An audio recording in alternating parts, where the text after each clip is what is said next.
Hey, Grace Church. Reverend Zach here, and I just want to chime in to wish you every blessing as we continue through this holy week and to highlight some of the gatherings coming up over these next great 3 days, as the church calls them. I know that Holy Week may be a foreign concept to you. Perhaps you grew up outside the church or in a non-liturgical tradition. And so especially for those of you who have never attended Holy Week, I want to strongly encourage you to just come and see what it's all about. I promise that your spiritual life will be enriched.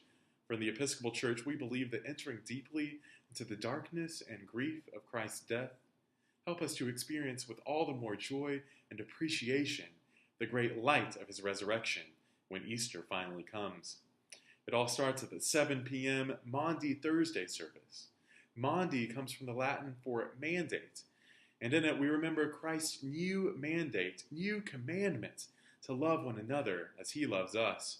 For he loved the disciples so much that he, the Lord of the universe, knelt to wash their feet in a great act of servant leadership. And at this service, the congregation has the chance to have their feet symbolically washed by the clergy of the parish. And then we remember Christ's Last Supper with the disciples. And then in a very powerful liturgical movement at the end of the service, strip the altar of all furnishings, all color, as we prepare for the starkness of Good Friday.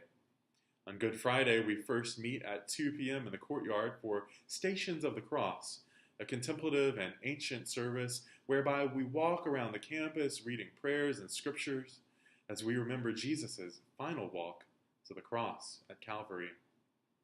Then at 3 p.m. we gather in the church for the solemn liturgy of Good Friday, 3 p.m., the very hour that Jesus hung on the cross, where we remember his saving work at Calvary, whereby he won salvation for the whole world. Things start to take an upswing on Saturday. 1 p.m. is the annual Easter egg hunt. All families and children, grades K through 5, are especially welcome to that event. And then our first Easter service is not Sunday morning, but Saturday evening at the great Vigil of Easter, 8 p.m., where we gather with Christians across time and space to kindle a new fire, to read the stories of God's saving work throughout all the ages, and to celebrate Eucharist with one another, proclaiming that Christ is alive, Christ is risen, for the first time since Lent began. Then we will gather, as always, on Sunday morning at 8 a.m. and 10:45 a.m. for our great, grand Easter morning celebrations with the flowering of the cross, wonderful music, and an inspiring message for the whole family. I hope you'll join us. It's all online at saygrace.net/holyweek, and we hope to see you soon. God bless.